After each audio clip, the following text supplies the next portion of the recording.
Boa noite, pessoal. Boa noite a todos e todas. Estamos aqui novamente. Agora vamos falar sobre a última parte, a última videoaula que nós temos, que é o Estatuto do Desarmamento. É um estatuto importante, mas ele é complicado na medida que chove de ADI contra determinada porte de arma para guardas, foi alvo de muitas ADIs, como nós conversamos, não é? O questionamento sobre determinadas penalizações que tem aí, mas nós vamos poder ver artigo por artigo, não é?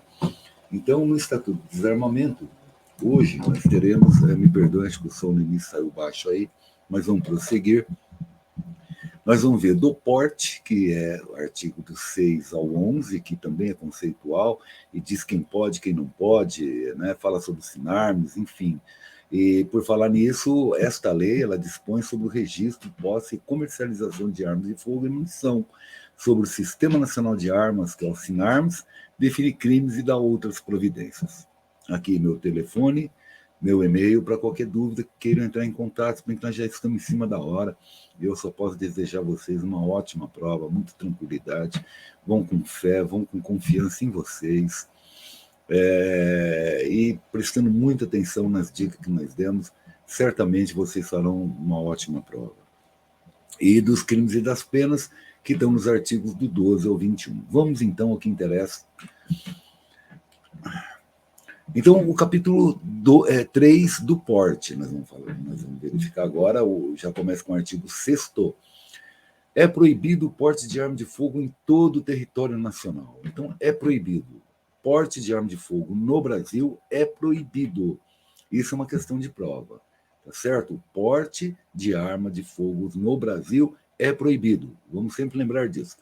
Salvo, exceto, não é? Tem as exceções, para os casos previstos em legislação própria e para. Aí vem uma série de incisos que vão dizendo quais são aqueles que podem, que a lei autoriza a portar armas, e as guardas municipais estão neste conjunto.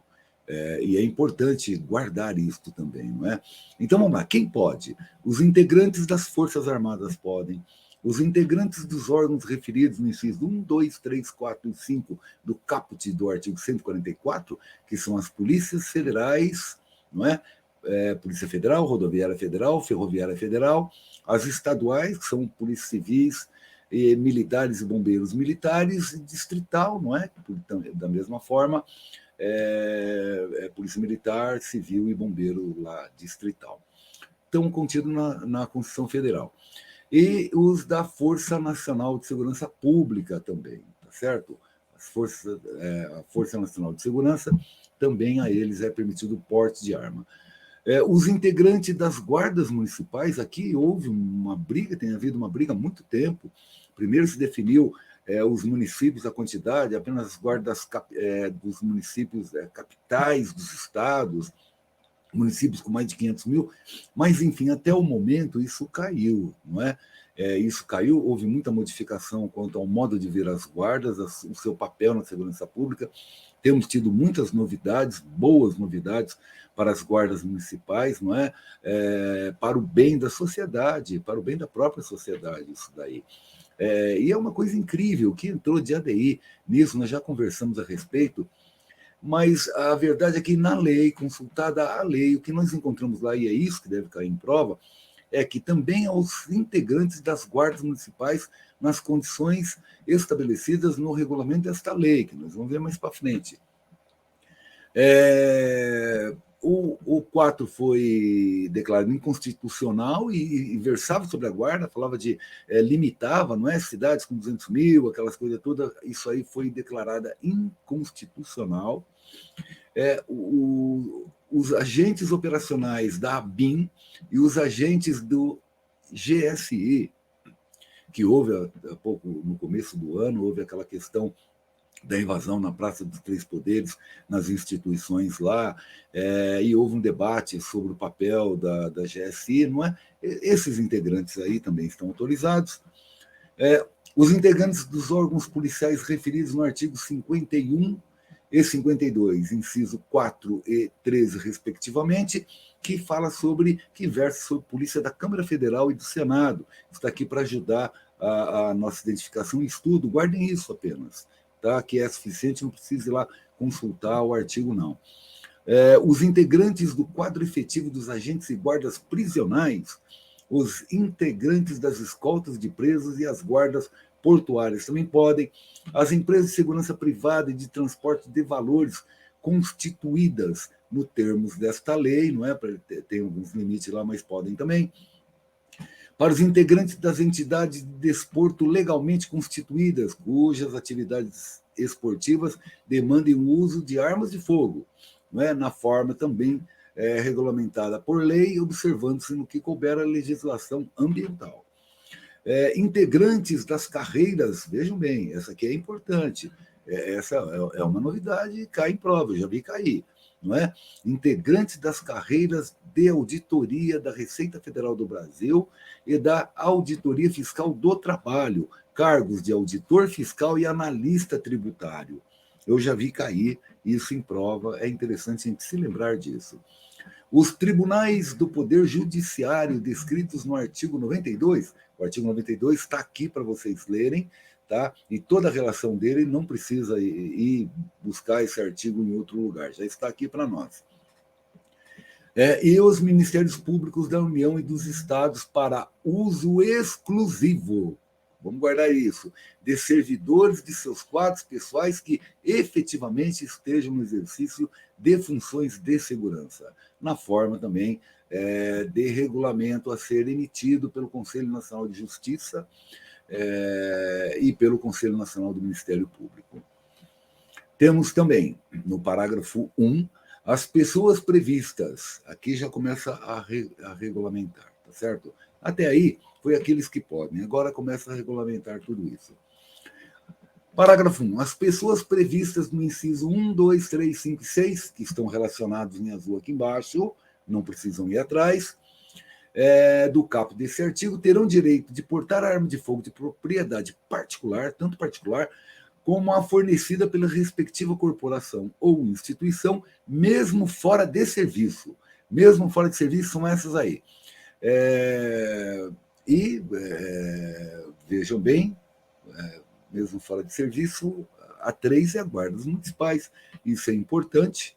Não é? Onde é que estão as guardas municipais? 1, 2, olha. Pulou as guardas municipais, mas elas estão aí. Tá certo? Guardas municipais, vamos lá. Pulou, foi um erro meu na hora de colocar no PowerPoint, tá? Os integrantes das guardas municipais. Então, eles estão nesse privilégio de poder usar, nessa concessão de poder usar armas de fogo particular da corporação, mesmo fora de serviço, não é?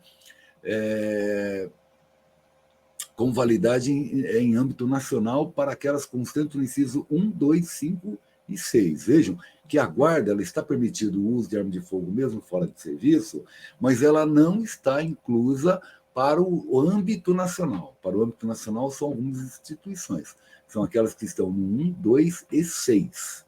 Certo? Vamos guardar isso. Como diz respeito às guardas, então, uma pergunta que pode ter relação é o seguinte, é da possibilidade das guardas, né, dos agentes e das agentes das guardas, portarem arma de fogo particular e os fornecido pela corporação, mesmo fora de serviço, e aí vem talvez a pegadinha, em todo o território nacional ou não? Não, para a guarda, não. Em todo o território nacional, não. Ela não está inclusa para poder ter validade em todo o território nacional, não é?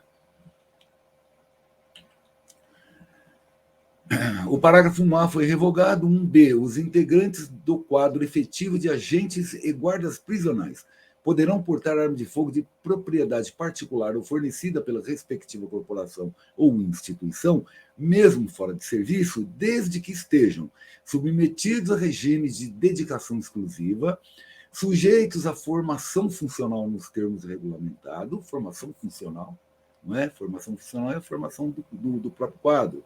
Eles têm que ter, o curso de formação é isso, em tese é isso, porque eles têm que ter a prática.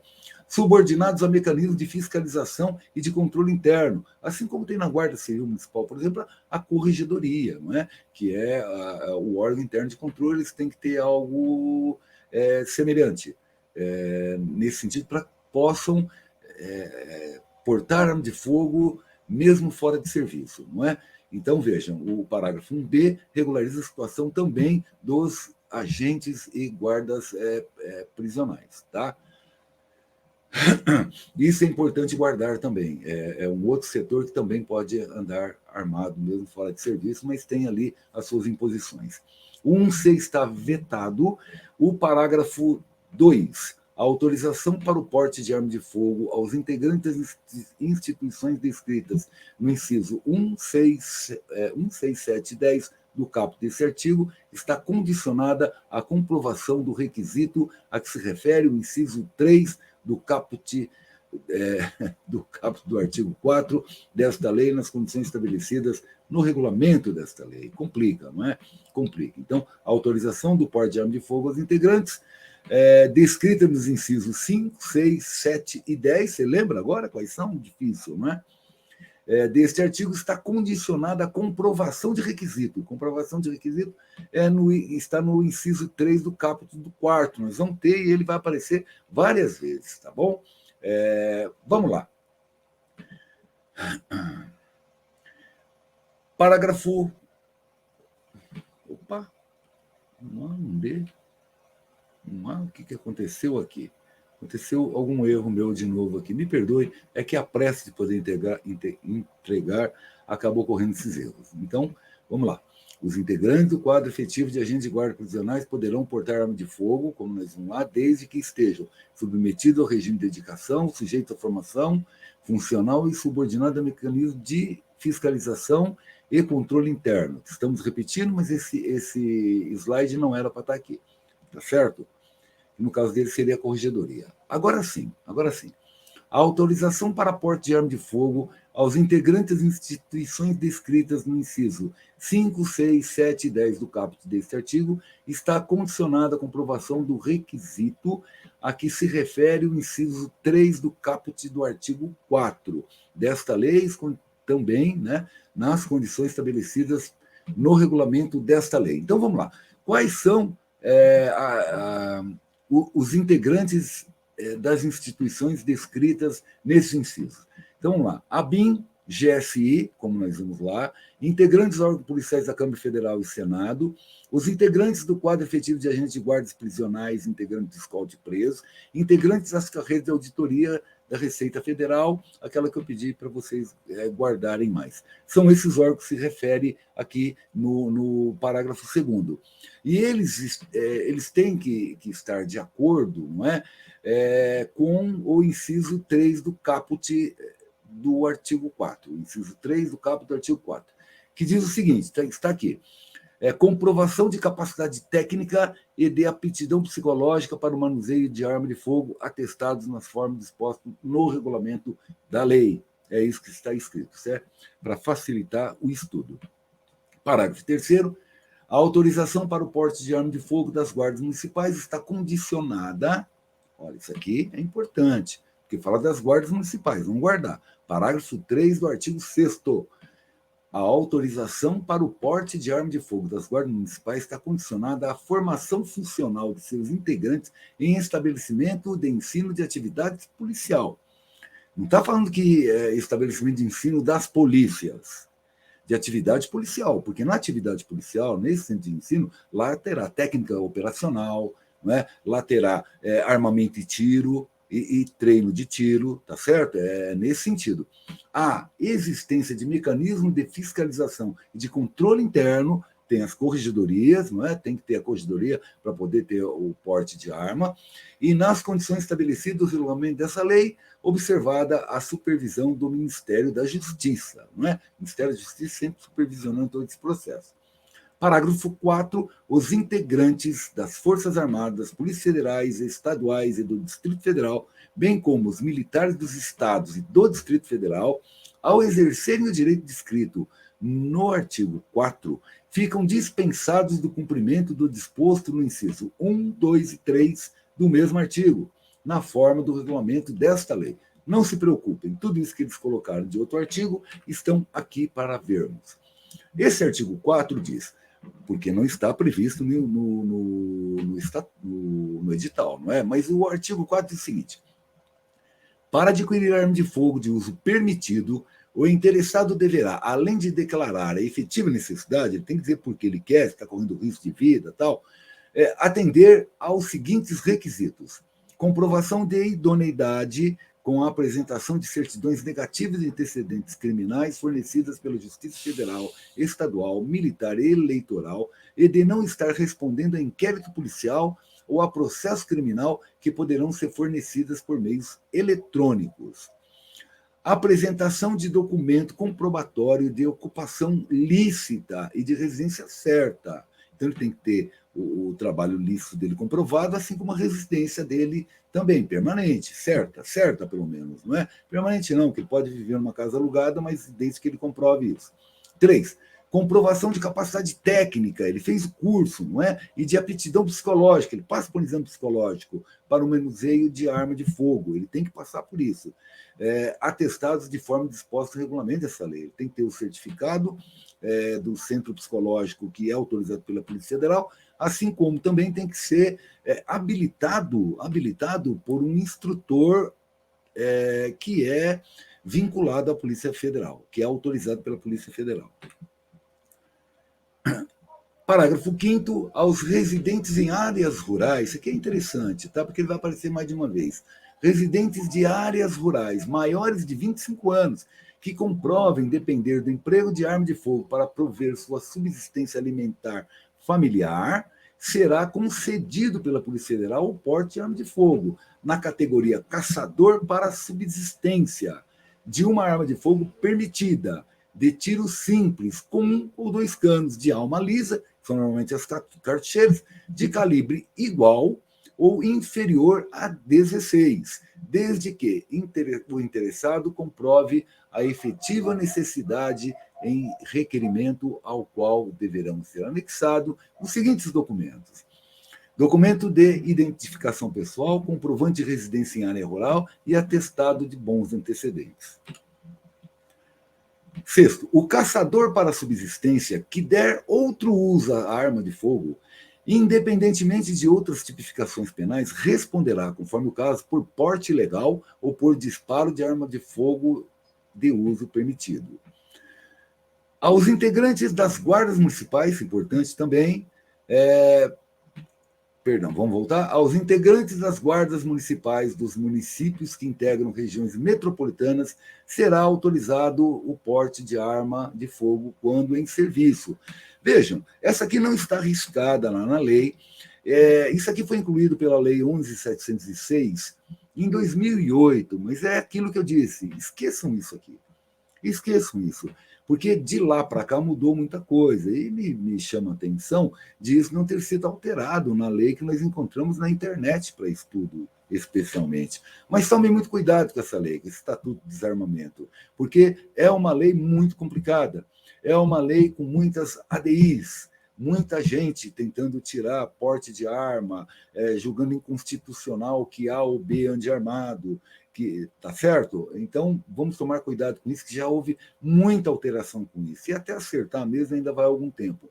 Vamos nos deter àquilo que está na lei, porque vamos fazer uma prova.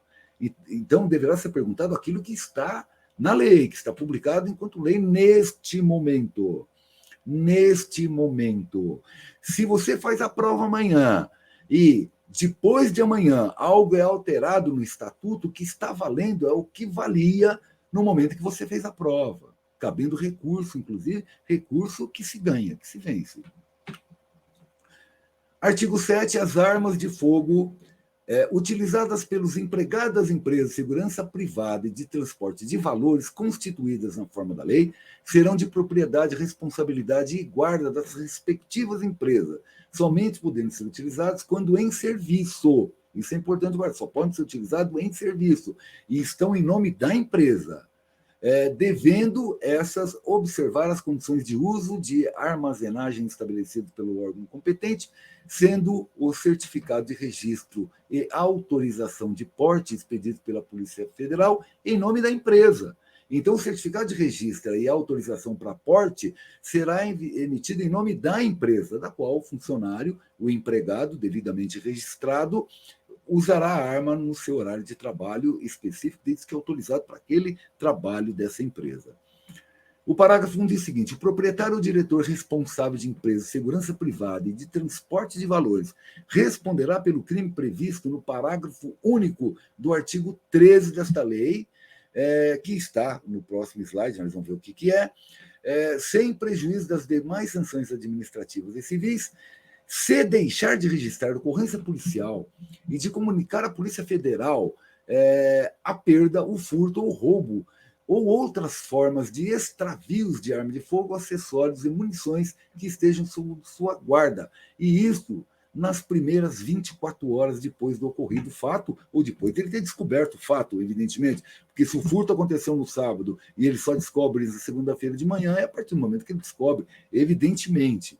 Então, vamos ver no próximo slide, o artigo 13 diz: deixar de observar as cautelas necessárias para impedir que menor de 18 anos ou pessoa portadora de deficiência mental se apodere de arma de fogo que esteja sob sua posse ou que esteja em sua propriedade, tá certo? Em sua propriedade. Mas o que interessa aqui é o seguinte: a penalização a esse artigo. A pena é detenção de 1 a 2 anos e multa. Por que é isso que interessa? Porque o parágrafo único que se relaciona ao artigo que líamos agora diz o seguinte: nas mesmas penas incorrem o proprietário ou o diretor responsável de empresa de segurança de transporte de valores que deixe de registrar ocorrências 24 horas, conforme nós lemos. Tá certo? Então, aqui está penalizando. Voltando lá, olha, o proprietário, como não há pena estabelecida no parágrafo 1, ele relaciona, então, ao artigo 13, parágrafo 1 do artigo 13, onde há penalização para esse cometimento. Parágrafo 2. A empresa de segurança e de transporte de valores deverá apresentar documentação comprobatória do preenchimento dos requisitos constatados no artigo 4 desta lei, quanto aos empregados que portarão arma de fogo. Então, está tudo aqui: comprovante de idoneidade, com apresentação de certidão negativa, aquilo que nós já lemos, e que vai se repetir em outros artigos também. Está aqui para facilitar, para lembrar você na hora que estiver dando uma lida aí, uma recordada. Parágrafo 3. A listagem dos empregados das empresas referida neste artigo deverá ser atualizada semestralmente, junto ao Sinarmes. Então, essa listagem dos empregados que usam as armas deverá ser sempre atualizada. Sempre não, semestralmente atualizado junto ao Sinarmes. É uma norma, é uma condição. Artigo 7A. As armas de fogo utilizadas pelos servidores das instituições descritas no inciso 11 do artigo 6 serão de propriedade,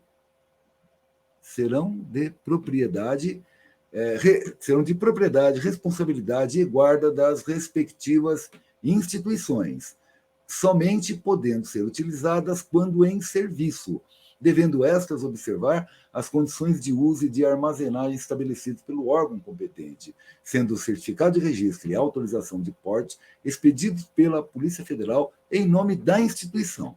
Então, vamos lá. O artigo 6, inciso 11, diz sobre os tribunais do Poder Judiciário e os ministérios públicos da União e dos Estados. É a eles que se refere esse inciso. Parágrafo 1. A autorização para o porte de arma de fogo de que trata este artigo independe de pagamento de taxa. Ele independe de pagamento de taxa. Se bem que tem taxas previstas para tudo isso aí, mas ele independe, tá certo? Mas aqui diz respeito ao artigo 7, não é a lei toda. É o artigo 7 para essas instituições que são os tribunais de poder judiciário e os ministérios públicos da União e dos Estados. Diz respeito a eles. Parágrafo 2º. O presidente do tribunal ou o chefe do Ministério Público designará os servidores de seus quadros pessoais no exercício de funções de segurança que poderão portar arma de fogo. Então, naquele conjunto, ele definirá quem respeitado o limite máximo de 50% do número de servidores que exerçam funções de segurança. Então, se ele tem um grupo lá de 100, uma suposição, ele tem um número máximo de 50 para indicar que portarão arma de fogo dentro desse grupo de segurança. Então, não são todos, são 50% apenas. Vamos guardar isso, isso também é cabível numa prova, tá certo? Parágrafo 3º, porte de arma pelos servidores das instituições de que trata esse artigo, que nós acabamos de ver aqui, tribunais, Poder Judiciário, Ministérios Públicos da União e dos Estados, fica condicionado, estava aqui, eu tinha colocado e nem vi, fica condicionado à apresentação de documentação comprobatória do preenchimento dos requisitos constantes na 4 desta lei, bem como a formação funcional em estabelecimento de ensino de atividade policial, como nós vamos lá, de atividade policial, e a existência de mecanismos de fiscalização de controle interno nas condições estabelecidas. É a mesma coisa para eles também. Não é? Tem que ter uma formação numa entidade, num estabelecimento de ensino de atividade policial, e tem que ter o controle interno, tem que ter sua corregedoria também. Parágrafo 4º, a listagem dos servidores das instituições que trata o artigo também deverá, assim como as empresas privadas de segurança, ser atualizada semestralmente no SINAR. Parágrafo 5º, as instituições de que se trata esse artigo são obrigadas a registrar a ocorrência policial e a comunicar à Polícia Federal eventual perda, furto, roubo e outras formas de extravios de arma de fogo e acessórios, assim como as empresas particulares, também nas primeiras 24 horas depois do fato ocorrido, ou depois de ficar sabendo, evidentemente, como eu estava falando, no caso de furto, por exemplo, não é? Artigo 8º, as armas de fogo utilizadas em entidades desportivas legalmente constituídas devem obedecer às condições de uso de armazenagem estabelecidas pelo órgão competente, respondendo o possuidor ou autorizado a portar a arma pela sua guarda na forma do regulamento desta lei. Então, também se aplica o rigor quanto à guarda das armas para as entidades esportivas que são autorizadas a terem essas armas. Artigo 9º, compete ao Ministério da Justiça a autorização do porte de arma para os responsáveis pela segurança de cidadãos estrangeiros em visita ou sediados no Brasil. E ao comando do Exército, nos termos do regulamento desta lei, o registro e a concessão de porte de trânsito de arma de fogo para colecionadores, atiradores, caçadores, os conhecidos CACs, e de representantes estrangeiros em competição internacional oficial de tiro realizado no território nacional. Artigo 10º, a autorização para o porte de arma de fogo de uso permitido em todo o território nacional é de competência da Polícia Federal. Isso aqui é ótimo para a prova. De quem é a autorização para o porte de arma de fogo de uso permitido em todo o território nacional? De quem é a competência? A competência é da Polícia Federal. E somente será concedida após a autorização do SINAR, que é o órgão responsável, que é o Sistema Nacional de Armas, responsável pela liberação de tudo isso. Parágrafo 1º, a autorização prevista nesse artigo poderá ser concedida com eficácia temporária e territorial limitada nos termos e atos regulamentares e dependerá do requerente, ou seja, poderá ser essa autorização para o porte de arma de fogo, ela poderá ser também fornecida com eficácia temporária, ou seja, por um determinado tempo, 3 meses, 6 meses, enfim, e territorial limitada para determinadas cidades, determinados lugares. Nos termos dos atos regulamentares, dependerá do requerente demonstrar sua efetiva necessidade, ele tem que expressar o porquê ele precisa demonstrar a necessidade dele ter o porte de uma arma, atender às exigências previstas no artigo 4 desta lei, estão ali, comprovante de idoneidade, apresentação de documento comprobatório, tal, conforme nós já vimos, apresentar documentação de propriedade da arma de fogo. Ele tem que ter a documentação da propriedade da arma de fogo, bem como seu devido registro no órgão competente.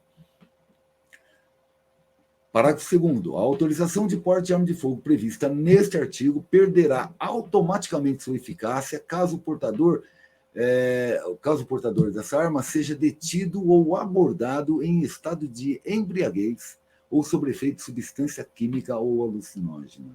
Ele perde essa autorização do porte de arma de fogo. E isso também é importante lembrarmos, não é? A autorização do porte de arma de fogo prevista neste artigo aqui, nesse artigo, cuja autorização para o porte de arma de fogo de uso permitido em todo o território nacional ser de competência da Polícia Federal. Então, para todos aqueles que ela emite, né, que a Polícia Federal emite o porte de arma de fogo, a autorização de porte de arma de fogo, perde-se isso se o cidadão for abordado ou for detido em estado de embriaguez ou sob efeito de substância química ou alucinógena. Artigo 11, fica instituído a cobrança de taxas, é nisso que eu estava dizendo, mas aquilo era referente só àquele artigo, não é? Isso aqui é para o geral, aquele artigo é exceção, isso aqui é de uma forma geral, então fica instituído a cobrança de taxas nos valores constantes no anexo dessa lei, está lá no anexo da lei, não nos importa, não nos interessa, não é matéria da nossa prova, pela prestação de serviços relativo a registro de arma de fogo, renovação de registro. Na verdade, este artigo aqui em si, olha, é muito mínima a chance de cair para vocês, porque não tem aplicação, não tem interesse funcional para vocês. Parágrafo 1º, os valores arrecadados destinam-se ao custeio e à manutenção das atividades do SINARM, da Polícia Federal e do Comando do Exército no âmbito de suas respectivas responsabilidades quanto a este tema, quanto a este assunto. Aí sim pode haver uma pergunta, não é? Os valores arrecadados nas taxas definidas em lei para porte, renovação, mas aí é a pergunta que coloca isso. São destinadas a quem? Né? São destinadas a quem? Ou destinadas para que fim? Não é? Bom, para que fim aqui não diz, mas são destinadas a quem? Destinadas ao custeio de manutenção, sim, o objetivo. Como não tem? Tem sim, me perdoem. Está aqui, o objetivo está aqui. Os valores arrecadados destinam-se ao custeio e à manutenção das atividades do SINARM, Polícia Federal e do Comando do Exército. Isso pode cair. Isso é legal guardar. Parágrafo 2. São isentas do pagamento das taxas previstas neste artigo as pessoas e as instituições que se referem ao inciso de 1 a 7 e 10 e o parágrafo 5º do artigo 6º desta lei, que são justamente esses aqui. Está tudo relacionado, integrantes das Forças Armadas, polícias federais, as polícias federais, estaduais, distrital, Força de Segurança Nacional, integrantes das guardas municipais também estão isentos, não é? Todos esses que estão relacionados aqui, que vocês podem dar uma olhadinha depois, isso aqui está para facilitar o estudo, para facilitar para vocês não ter que procurar e voltar na lei e perder tempo. Para artigo 11A. O Ministério da Justiça disciplinará a forma e as condições do credenciamento de profissionais da Polícia Federal. Isso aqui é interessante, é legal. Para a comprovação da aptidão psicológica e da capacidade técnica para o manuseio de arma de fogo. O que quer dizer aqui? O Ministério da Justiça ele vai disciplinar a forma e as condições para credenciar a forma como a Polícia Federal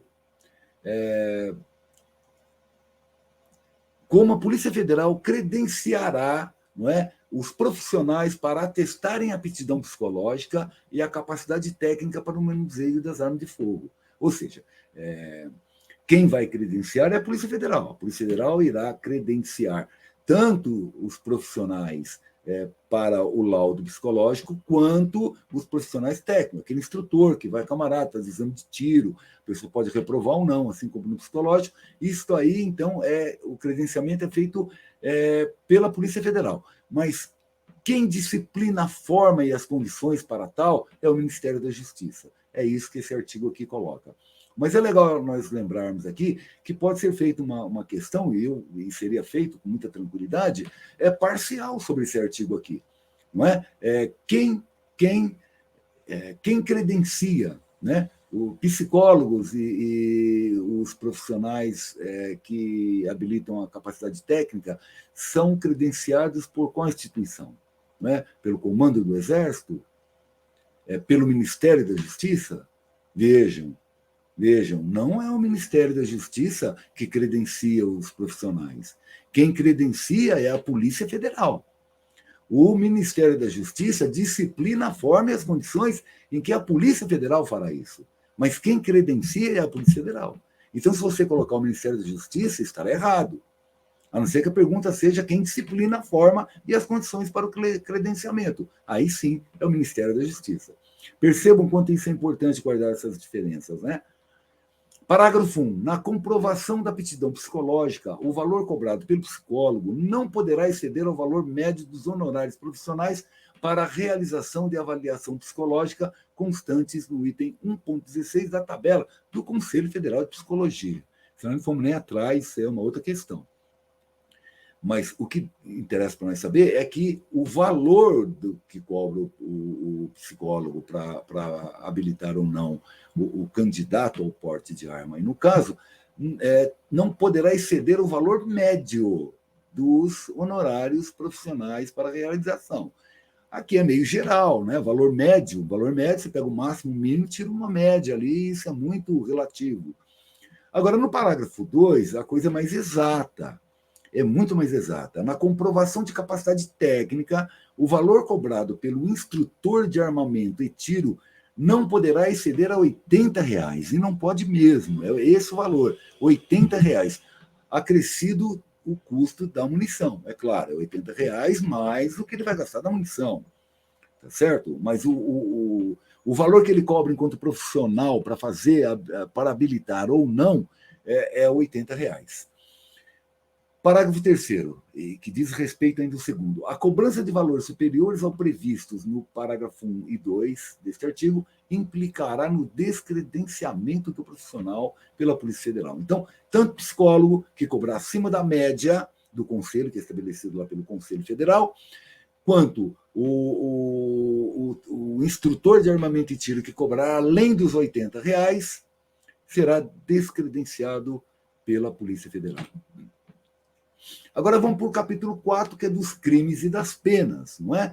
É uma parte muito rápida, uma parte muito importante, muita concentração para guardarmos determinadas coisas e diferenças, que sobre crimes e penas do Estatuto de Desarmamento é comum cair muita coisa. Então vamos lá.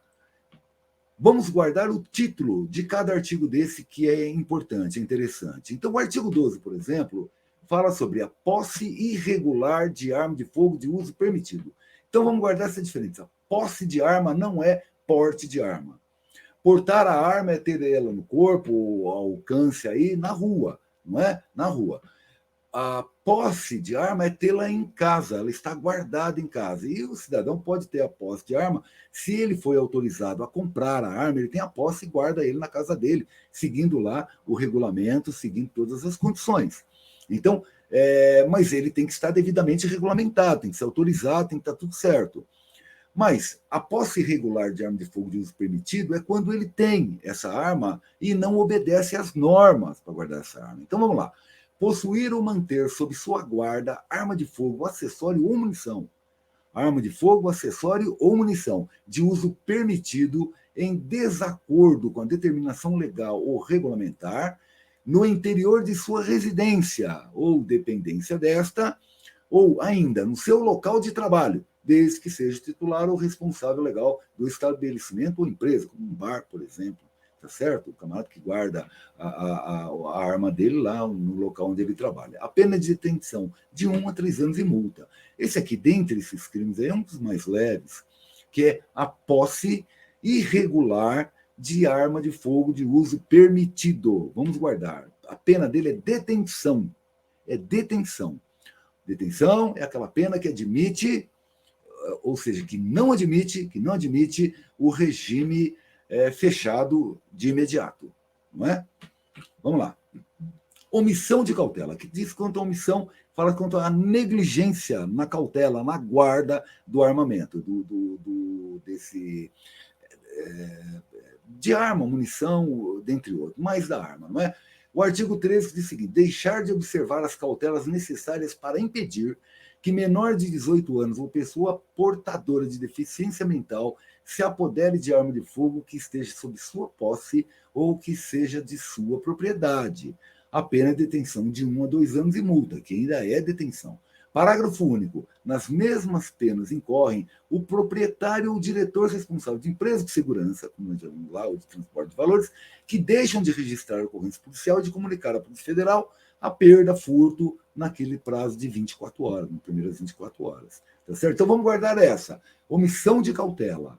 Omissão de cautela. A pessoa age com negligência na guarda da cautela e não impede que menor de 18 anos, pessoas com deficiência mental, se apoderem da arma de fogo. E veja, não precisa ocorrer um acidente. Se essa pessoa for pega com a arma, responde então o proprietário da arma. Agora nós vamos ao porte, que é diferente de posse. Porte ilegal de arma de fogo de uso permitido. Aqui ainda estamos nas armas de fogo de uso permitido. Aquela que é legalizada, que as pessoas podem ter, percorrendo todo o caminho legal aí, elas podem ter. Ela é permitida, posse e porte. Artigo 14. Portar, deter, adquirir, fornecer, receber, ter em depósito, transportar, ceder, ainda que gratuitamente, emprestar, remeter, empregar, manter sob guarda ou ocultar arma de fogo, acessório ou munição de uso permitido, sem autorização ou em desacordo com determinação legal ou regulamentar, pena de, veja, já vai para reclusão. Reclusão de 2 a 4 anos e multa, tá bom? Então, esse aqui é no caso de porte. Normalmente, tudo isso é ligado, quando se colocam, que eu tenho verificado nas provas, é aquilo, é posse ou porte, são os termos que são utilizados. Posse ou porte. Aí sim fala de arma de fogo de uso permitido, restrito, proibido, munições, dispositivos, não é? No caso, acessórios, né, de arma, isso sim entra, isso sim é bom guardar. Então, o porte de arma, o porte legal é isso, ele pode ser legal. Se ele é autorizado, ele tem o porte legal. Vamos lembrar que o porte de arma de fogo é proibido em todo o território nacional, salvo aqueles profissionais, entidades que nós vimos lá no artigo 6.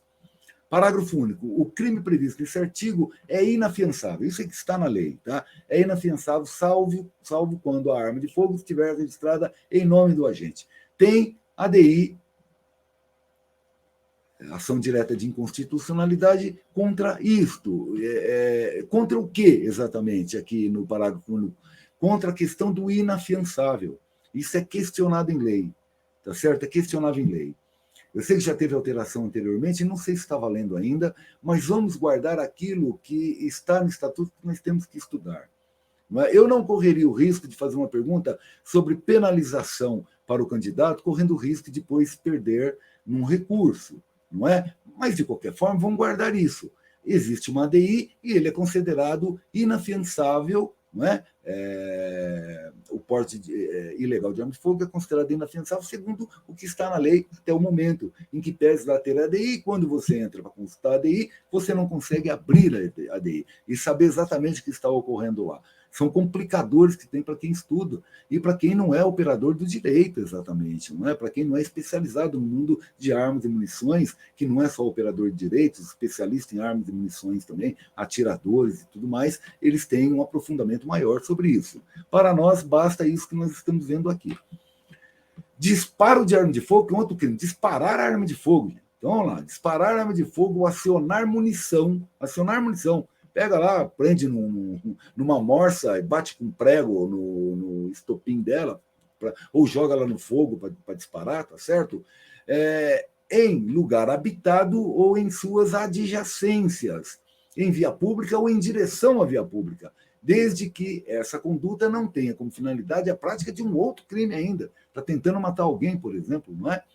Pena, reclusão de 2 a 4 anos e multa, por conta do perigo que se estabelece, né? Tiro em via pública, disparar em via pública, tem que estar muito embasado para efetuar disparo de arma de fogo em via pública. Hein? Tem que estar a vida sua correndo risco ou de outrem, não é? Para embasar uma situação dessa e não ser penalizado.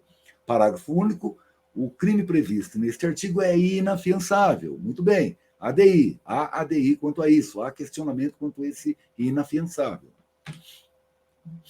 Posse ou porte. Aqui, neste, como vai falar de arma de fogo de uso restrito, no mesmo artigo nós temos posse ou porte. Não interessa se é posse ou porte. O que interessa é que a arma de fogo é de uso restrito, ou seja, o cidadão comum não pode utilizar. Então, diz o artigo 16: possuir, deter, portar, adquirir, fornecer, receber, ter em depósito, transportar, ceder, ainda que gratuitamente, prestar, remeter, empregar, manter sob sua guarda ou ocultar arma de fogo, acessório ou munição de uso restrito, sem autorização e em desacordo com determinação legal ou regulamentar, cabe a reclusão de 3 a 6 anos. Veja que a pena é maior do que para o porte de arma de fogo irregular, não é? Ilegal, porte de arma de fogo ilegal. E aqui é maior porque é uma arma de fogo de uso restrito. E nesse caso, a posse dessa arma é maior, a penalização é pior do que a penalização para o porte da arma de uso permitido. Se não, vejamos, vamos lá. Aqui nós constamos no artigo 16, reclusão de 3 a 6 anos e multa. O que diz, então, aqui, o porte ilegal de arma de fogo? Qual a penalização? De 2 a 4 anos e multa. Percebem?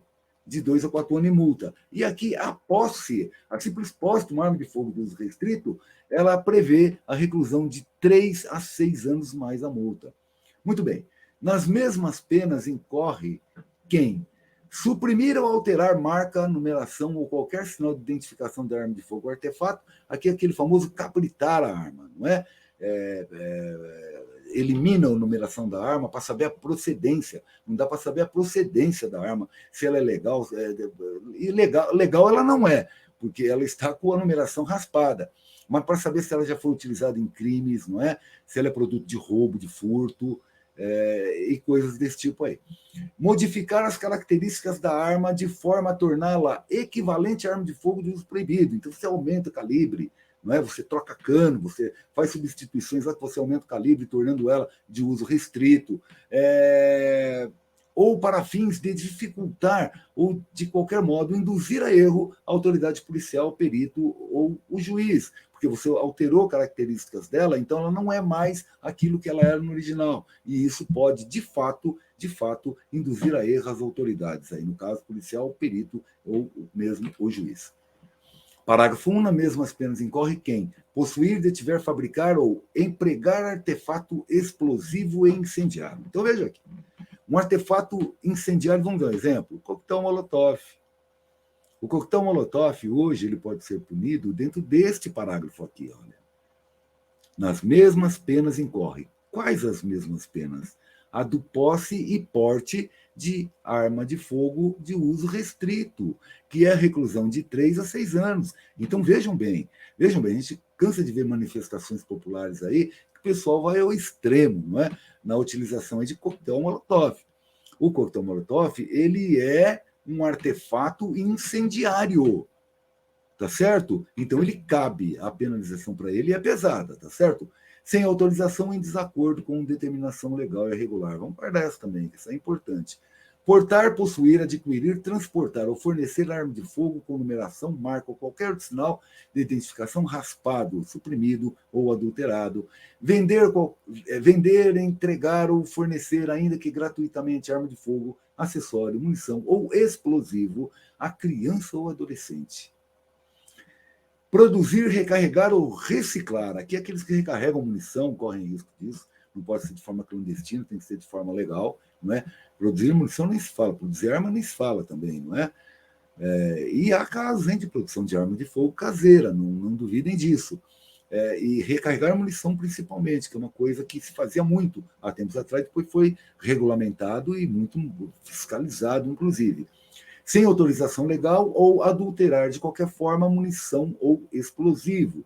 Parágrafo 2. Se as condutas descritas no caput do parágrafo 1º deste artigo envolverem arma de fogo de uso proibido, a pena de reclusão de 4 a 12 anos, gente. De 4 a 12 anos. Então vamos voltar aqui, ó.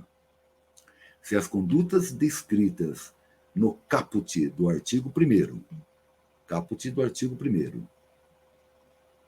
caput do artigo 1º, nas mesmas penas incorre suprimir, adulterar, modificar, tal, tudo mais.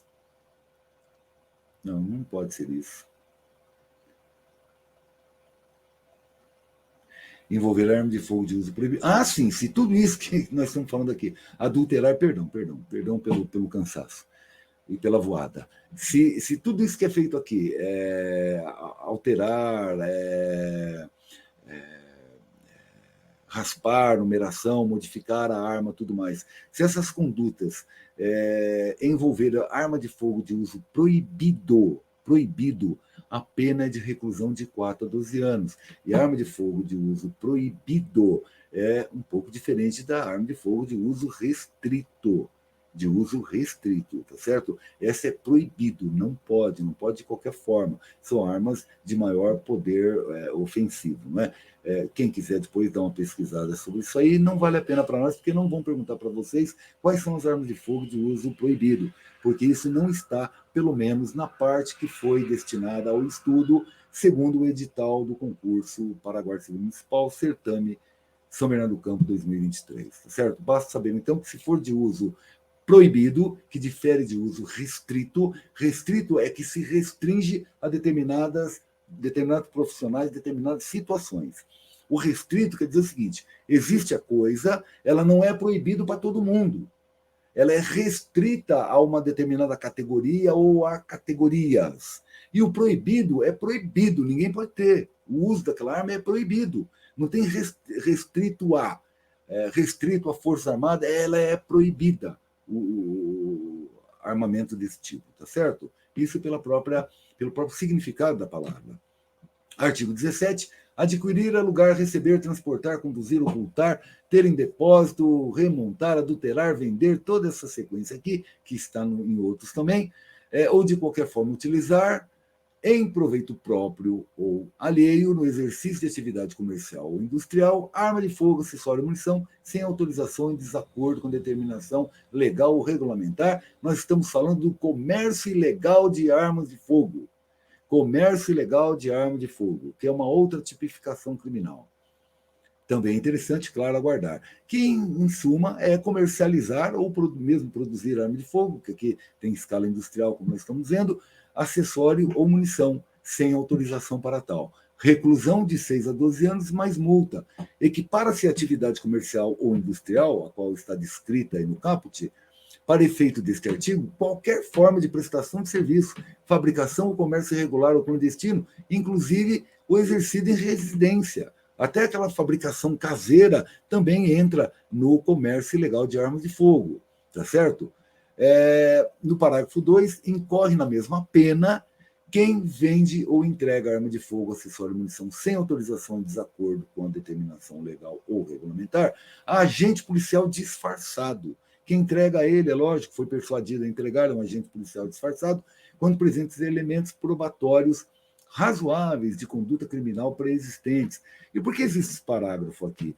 É para embasar a ação de policiais disfarçados, que anteriormente a isso agiam e não tinham como as provas que conseguiam, não tinham validade. Agora tem por força de lei, não é? O parágrafo 2 traz essa possibilidade, juntamente com o Estatuto do Desarmamento. Então, o Estatuto do Desarmamento ele é interessante e benéfico em muitos sentidos. Questionável em muitos outros, concordo plenamente, mas ele é importante, sim, em muitos aspectos. Um deles é este, de facilitar o trabalho do policial, especialmente aquele que age disfarçadamente de quadrilhas, não é? E afins. Artigo 18, aqui nós estamos falando de tráfico internacional de arma de fogo. Vejam, a reclusão é de 8 a 16 anos e multa. É pesado aqui a penalização, hein?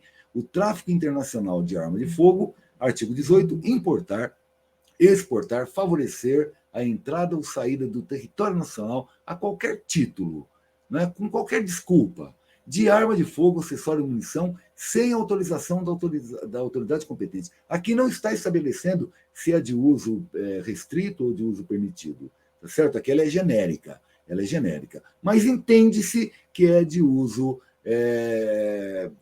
permitido, porque nós teremos algo que diz respeito ao restrito. Então, a reclusão é de 8 a 16 anos e multa esse tráfico. O parágrafo único incorre na mesma pena quem vende ou entrega arma de fogo, acessório e munição em operação de importação sem autorização da autoridade competente a agente policial disfarçado.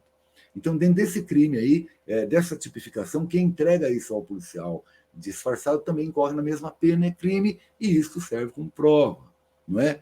É um dos pontos positivos também. 19.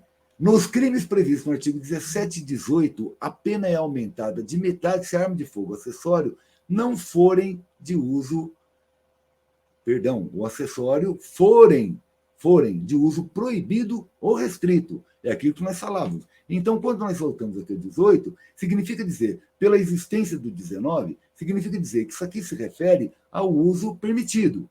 Quando a pessoa importa ou exporta, faz o tráfico internacional de armas, mas arma de fogo de uso permitido. Porque o 19 vem no sentido de que, nos crimes previstos do 17 e 19, comércio ilegal e tráfico internacional, a pena é aumentada da metade se a arma de fogo, acessório ou munição forem de uso proibido ou restrito. Então, aqui é por eliminação. É simples saber isso aí, tá bom? Guardemos isso também, que isso é matéria de prova, bem possível. Artigo 20, penúltimo. Nos crimes previstos nos artigos 14, 15, 16, 17 e 18, a pena é aumentada da metade se... aqui nós temos, para facilitar o estudo, quais são 14, 15, 16, 17, 18, tá certo? Porte ilegal de arma de fogo, está tudo aqui. Forem praticados por integrantes dos órgãos e empresas referidos no artigo 6, 7 e 8 desta lei. Quais são esses artigos 6, 7 e 8? As exceções, né? No sexto está as exceções da proibição do porte de arma de fogo no território brasileiro, são polícias, forças armadas, guardas municipais, todos aqueles que estão inseridos no artigo 6º, que são exceções à proibição do porte de arma de fogo, empregados das empresas de segurança privada e transporte de valores, e entidades esportivas legalmente constituídas, não é? Ou agente for reincidente específico em crimes dessa natureza. Ele é um reincidente específico naquele crime. Artigo 21. Os crimes previstos no artigo 16, 17 e 18 são insuscetíveis de liberdade provisória. Ele está dizendo que os crimes previstos ali no posse ou porte ilegal de arma de fogo de uso restrito, do comércio ilegal de arma de fogo, do tráfico internacional de arma de fogo, eles não permitem, não há possibilidade da liberdade provisória. Ação direta de inconstitucionalidade em cima, isso está sendo discutido. Está sendo discutido, não é? Por conta dessa não possibilidade da liberdade provisória, por conta disso, tá certo? Muito bem. Aqui está colocado embaixo para facilitar o estudo de vocês. Quais são esses artigos, né? 16, 17, 18. Eu desejo para vocês uma boa prova, que tenham muita calma, né? Vamos lembrar de tudo aquilo que foi dito nos nossos encontros aí. Não foi ainda o ideal, é evidente, porque o tempo também era curto. Nós teríamos que nos aprofundar mais, teríamos que ter feito provas, simulados mesmo, o que não haverá tempo, infelizmente. Se bem que nós já falamos alguma coisa sobre essas provas e damos os toques do cuidado que se deve ter nessas provas, não é? Para não errar. Vamos prestar muita atenção no texto da questão, não é? No enunciado da questão. Presta muita atenção se não tem pegadinha lá, nas palavras ser, exceto, excepcionalmente, exclusivamente, enfim, qualquer palavra que possa distorcer o artigo, a realidade do artigo, e fazer você errar nas afirmativas que você vai escolher, dentre as afirmativas que você vai escolher. E depois, olhar essas afirmativas, muitas delas se anulam em si mesmas, se matam em si mesmas, de tão absurdas que são.